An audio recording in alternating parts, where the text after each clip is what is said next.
बिस्मिल्लाहिर्रहमानिर्रहीम, अस्सलाम वालेकुम। क्या हाल है दोस्तों? उम्मीद करता हूँ खैरियत से होंगे। वैक्सीनेटर की टेस्ट प्रिपरेशन कर रहे हैं और ये हमारा यूट्यूब पे पहला लेक्चर है वैक्सीनेशन के बारे में, वैक्सीन के बारे में। तो ये जो वैक्सीनेटर का टेस्ट है एनटीएस में लिया जाता है। इसमें जितने भी सवाल वैक्सीनेशन के बारे में या वैक्सीन के बारे में आते हैं आपको आज बताएंगे इंशाल्लाह। इस वीडियो के बाद जो वैक्सीनेशन का पोर्शन है तकरीबन आपका कंप्लीट हो जाएगा। और इसके साथ हम अपने व्हाट्सएप ग्रुप पे ऑनलाइन क्लासेस भी ले रहे हैं जूम पे। तो अगर आप हमारे क्लासेस ज्वाइन करना चाहते हैं, कंप्लीट कोर्स उसमें दिया गया है। पूरा कोर्स आपको पढ़ाया जाएगा। जितना भी सिलेबस है वैक्सीनेटर की टेस्ट का वो आपको पढ़ाया जाएगा। आपसे टेस्ट लिए जाएंगे और जितने भी इंपॉर्टेंट एमसीक्यूज हैं या जितने इंपॉर्टेंट नोट्स हैं आपके साथ शेयर किए जाएंगे। अगर आप क्लासेस ज्वाइन करना चाहते हैं तो हमारे व्हाट्सएप नंबर पे कांटेक्ट कर सकते हैं। इंशाल्लाह 1 जून से ये हमारे रेगुलर क्लासेस स्टार्ट होंगे।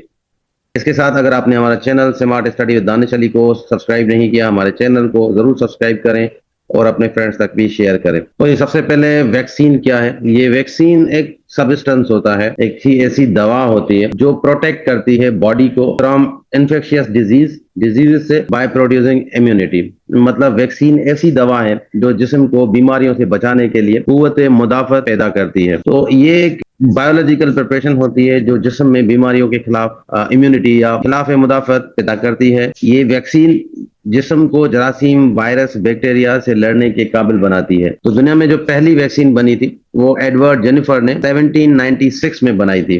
तो एडवर्ड जेनिफर को फादर ऑफ इम्यूनोलॉजी या फादर ऑफ वैक्सीनेशन भी कहा जाता है। तो ये पहले शख्स थे जिन्होंने वैक्सीन बनाई थी। अब ये जो वैक्सीन बनाई थी ये स्मॉल पॉक्स की वैक्सीन बनाई थी। स्मॉल पॉक्स को उर्दू में चेचक भी कहते हैं। तो फर्स्ट वैक्सीन स्मॉल पॉक्स की बनी है। इस तरह ये पूछ सकते हैं पहली वैक्सीन किसने बनाई या कौन सी बनाई थी और किस जानवर पे? तो गाय पे इसने ये वैक्सीन बनाई थी। ल्यूइस पास्चर, इन्होंने 2 वैक्सीन बनाई थी, एक रेबीज की वैक्सीन, दूसरा एंथ्रॉक्स की वैक्सीन। ये जो वैक्सीन टर्म है ये ल्यूइस पास्चर ने ही इंट्रोड्यूस करवाया था फर्स्ट टाइम, तो इसलिए इसको फादर ऑफ माइक्रोबायोलॉजी भी कहा जाता है। वैक्सीन के टाइप्स तो डिफरेंट टाइप्स होते हैं। एक पहला टाइप होता है लाइव एट्यूनेटेड वैक्सीन। अब इसमें क्या होता है, जो वायरस होता है या जो ऑर्गेनिज्म होता है, जो जानदार होता है, उसका वीक वर्जन जो है या कमजोर जरासीम को इस्तेमाल किया जाता है इस टाइप के वैक्सीन में। मतलब जो लाइव एट्यूनेटेड वैक्सीन होती है उसमें वही जरासीम होता है लेकिन वो वीक होता है, कमजोर जरासीम होता है। तो इस टाइप की वैक्सीन कौन सी है? ओपीवी वैक्सीन, ये लाइव एट्यूनेटेड वैक्सीन है। बीसीजी वैक्सीन, मीजल्स की जो वैक्सीन है, ये एग्जाम्पल्स हैं लाइव एट्यूनेटेड वैक्सीन की। नेक्स्ट जो टाइप होता है इनएक्टिवेटेड या किल्ड वैक्सीन। अब इसमें जो जरासीम होता है वो मुर्दा होता है, मतलब जरासीम को मारकर फिर वैक्सीन बनाई जाती है। तो इस वैक्सीन में मुर्दा जो ऑर्गेनिज्म होता है या जो जरासीम होता है वो इस्तेमाल किया जाता है। जैसे आईपीवी वैक्सीन है, रेबीज वैक्सीन है, ये इनएक्टिवेटेड वैक्सीन होती हैं। इसमें मुर्दा जरासीम इस्तेमाल किया जाता है। तो ये ज्यादा सेफ भी होता है और इस वैक्सीन में बूस्टर डोज जो लगाते हैं, बूस्टर डोज की जरूरत पड़ती है। Next toxoid vaccine. ये जो टॉक्सॉइड वैक्सीन होती है ये बैक्टीरिया के अंदर जो जहर होते हैं, टॉक्सिक्स होते हैं, उनसे बनाई जाती है। तो जैसे टेटानस टॉक्सॉइड वैक्सीन है, डिप्थेरिया वैक्सीन है, ये टॉक्सॉइड वैक्सीन के टाइप हैं। फोर्थ टाइप है सब यूनिट या कॉन्जुगेट वैक्सीन। अब ये जो सब यूनिट या कॉन्जुगेट, आप इस वर्ड से समझ सकते हो, इस वैक्सीन के अंदर कुछ पार्ट्स होते हैं, कुछ जरूरी पार्ट्स जरासीम के होते हैं जो इस वैक्सीन के अंदर इस्तेमाल किए जाते हैं। जैसे हेपेटाइटिस बी है, एचआईवी वैक्सीन है, ये सब यूनिट वैक्सीन होती हैं। ये 4 टाइप्स हैं वैक्सीन के। इस तरह वैक्सीन बनती है। तो जो पहला टाइप हमने देखा उसमें लाइव एट्यूनेटेड वैक्सीन थी, जो जरासीम होता है उसको कमजोर करके इस्तेमाल किया जाता है। दूसरा इनएक्टिवेटेड वैक्सीन हमने पढ़ा। इनएक्टिवेटेड में क्या था कि जरासीम को मारकर यूज किया जाता है इस वैक्सीन के अंदर। थर्ड था टॉक्साइड, मतलब जरासीम के अंदर जो टॉक्साइड जहरीले मादे होते हैं उनका इस्तेमाल करके वैक्सीन बनाई जाती है। फोर्थ होता है सब यूनिट या कॉन्जुगेट। सब यूनिट से आप समझ सकते हो। तो इसमें ये जो सब यूनिट होता है इसमें जरासीम के कुछ पार्ट्स इस्तेमाल किए जाते हैं, उनसे ये बनाई जाती है वैक्सीन। नेक्स्ट है इम्यूनिटी। इम्यूनिटी क्या होता है? इम्यूनिटी के डिफरेंट टाइप्स होते हैं। एक होता है एक्टिव इम्यूनिटी। एक्टिव इम्यूनिटी का मतलब यहाँ पर बॉडी जो होती है वो खुद के एंटीबॉडीज बनाते हैं, तो इनको एक्टिव इम्यूनिटी कहा जाता है। इसमें भी 2 टाइप्स होते हैं। वो इम्यूनिटी जब जिस्म खुद ही एंटीबॉडीज बनाए उस इम्यूनिटी को हम कहते हैं एक्टिव इम्यूनिटी है। अब इसके भी टाइप्स होते हैं। एक होता है नेचुरल एक्टिव इम्यूनिटी, दूसरा होता है artificial active immunity. Natural active immunity है, ये खुद एंटीबॉडीज बनाते हैं। जब कोई डिजीज हो जाती है उसके बाद उसके एंटीबॉडीज बन जाते हैं जिस्म के अंदर, तो वो एक्टिव होती है, नेचुरल एक्टिव इम्यूनिटी होती है। दूसरा आर्टिफिशियल इम्यूनिटी है, मतलब यहाँ पर जो वैक्सीनेशन होती है, वैक्सीनेशन के बाद जो इम्यूनिटी बनती है उसको आर्टिफिशियल एक्टिव इम्यूनिटी कहा जाता है। दूसरा होता है टाइप इम्यूनिटी का पैसिव इम्यूनिटी। तो ये जो पैसिव इम्यूनिटी होती है, इसका मतलब होता है कि रेडीमेड आर्टिफिशियल एंटीबॉडीज दिए जाते हैं। यहाँ पर भी दो टाइप्स होते हैं, नेचुरल पैसिव, ये जब बच्चे को मदर से मिलते हैं एंटीबॉडीज, को नेचुरल पैसिव कहा जाता है। दूसरा होता है आर्टिफिशियल पैसिव। आर्टिफिशियल में क्या होता है, जब इम्यूनोग्लोबिन इंजेक्शन किया जाता है तो उसको हम आर्टिफिशियल पैसिव इम्यूनिटी कहते हैं। तो ये दो टाइप्स की इम्यूनिटी थी, पैसिव और एक्टिव इम्यूनिटी। नेक्स्ट यहाँ पर EPI programme, expanded programme on immunisation.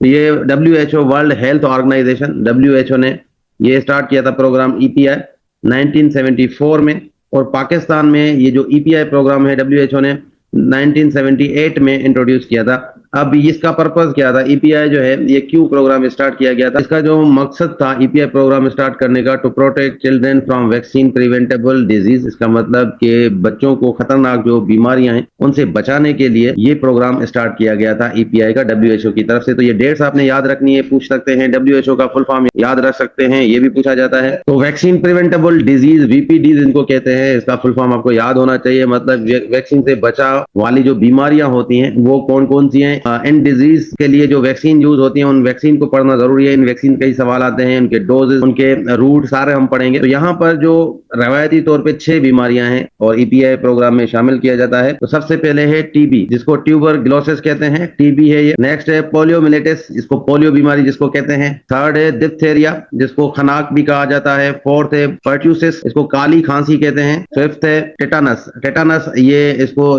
तशंज कहा जाता है उर्दू में।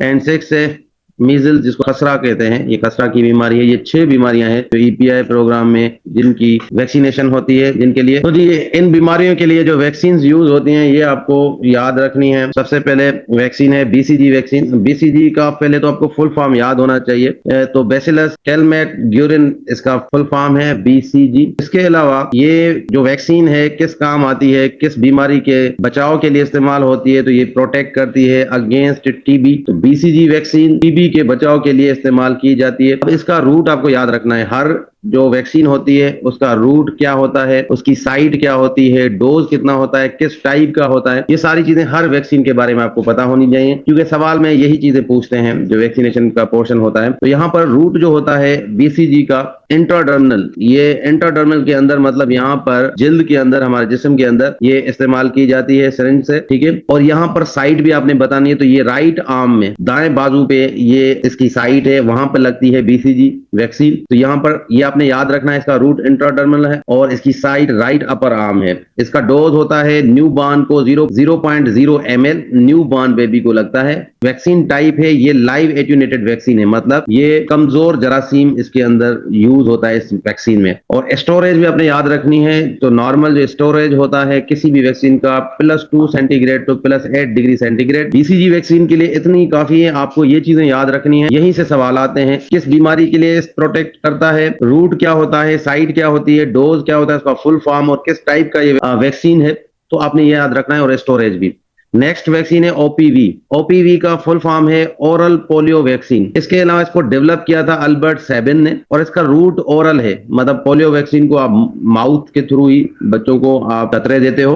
तो यहाँ पर ये ओरल रूट है इसका टाइप क्या है, लाइव एट्यूनेटेड है। मतलब ये भी जो फर्स्ट टाइप हमने पढ़ा था जिसमें कमजोर जरासीम को इस्तेमाल किया जाता है OPV वैक्सीन में। और इसके डोज कितने हैं, 2 ड्रॉप्स होते हैं। तो 2 कतरे पोलियो वैक्सीन के जो देते हैं बच्चों को। थर्ड है IPV। IPV का फुल फॉर्म है इनएक्टिवेटेड पोलियो वैक्सीन। तो ये इनएक्टिवेटेड पोलियो वैक्सीन है, IPV इसको कहते हैं। ये भी पोलियो का है, जोनास साल्क ने ये डेवलप किया था।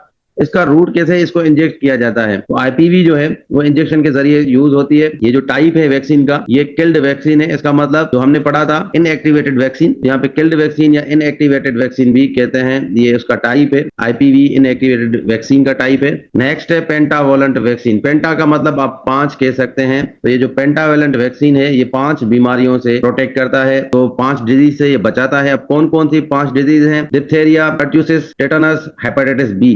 जो 5वीं है HIV, ये भी एक डिजीज है। इन 5 डिजीज से ये प्रोटेक्ट करता है पेंटावेलेंट वैक्सीन। ये जो पेंटावेलेंट वैक्सीन है इसका रूट होता है इंटरमस्क्यूलर। तो यहाँ पर मास में लगता है इंजेक्शन के थ्रू, IM इसको कहते हैं। तो रूट आपको ऑप्शन में IM भी कह सकते हैं या इंट्रा मस्कुलर। तो ये इसकी साइट है एंटेरोलेटरल थाई। तो ये रान का जो अगला हिस्सा होता है वहां पर ये लगता है वैक्सीन। नेक्स्ट जो पांचवी वैक्सीन है वो है मीजल्स वैक्सीन। तो खसरा की जो वैक्सीन होती है ये भी लाइव एटेन्यूएटेड वैक्सीन होती है। इसका रूट होता है सब टेटेनियस, ये भी इंजेक्ट होता है और ये वैक्सीन जो यूज की जाती है 9th और 15th मंथ में। तो बच्चे को 9th मंथ का जब बच्चा होता है उस टाइम पे और 15 मंथ का जब होता है उस टाइम पे खसरा की वैक्सीन लगाई जाती है बच्चे को। तो ये 5 टाइप्स के वैक्सीन होते हैं EPI प्रोग्राम के अंदर, ये आपको याद होने चाहिए, इनसे जरूर सवाल आते हैं, इनकी डिटेल भी। कोल्ड चेन क्या होता है? ये वैक्सीन का एक सिस्टम होता है जैसे जिसमें वैक्सीन को एक मुनासिब टेम्परेचर पे महफूज रखा जाता है। तो उस सिस्टम को, उस निजाम को कोल्ड चेन कहा जाता है।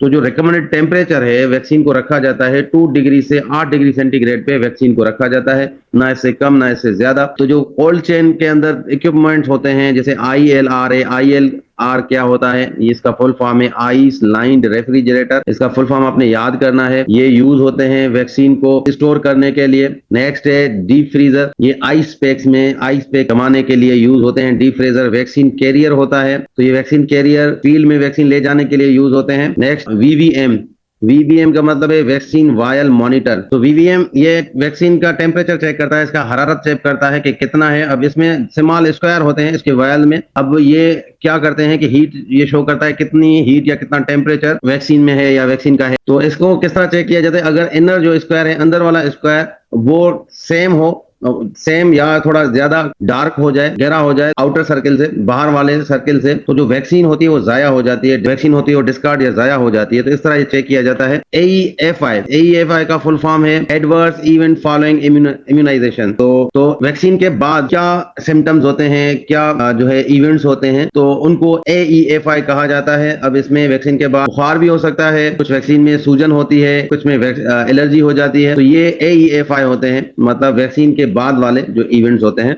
इनको AEFI कहा जाता है। तो यहां तक ये वैक्सीन के बारे में था। ये जितने भी इंपॉर्टेंट वैक्सीन हैं या डिजीजेज हैं जिनके बारे में सवाल अक्सर पूछे जाते हैं वो आपके साथ डिस्कस किए। इंशाल्लाह नेक्स्ट वीडियो में इनको और डिटेल में पढ़ेंगे। इसके अलावा हम इंशाल्लाह वैक्सीनेशन की टेस्ट भी स्टार्ट कर रहे हैं कि आपके हर सब्जेक्ट के टेस्ट डेली बेसिस पे लिए जाएं। अगर आप वो ज्वाइन करना चाहते हैं तो हमारा लिंक में हमारा व्हाट्सएप चैनल होगा, वहां पे क्लिक करके आप हमारे चैनल को फॉलो कर सकते हैं। वहां पे आपको डेली बेसिस पे इंशाल्लाह टेस्ट और नोट्स भी मिलते रहेंगे। कोई भी सवाल पूछना हो कमेंट से पूछ सकते हैं। मिलते हैं नेक्स्ट वीडियो में, तब तक अल्लाह हाफिज।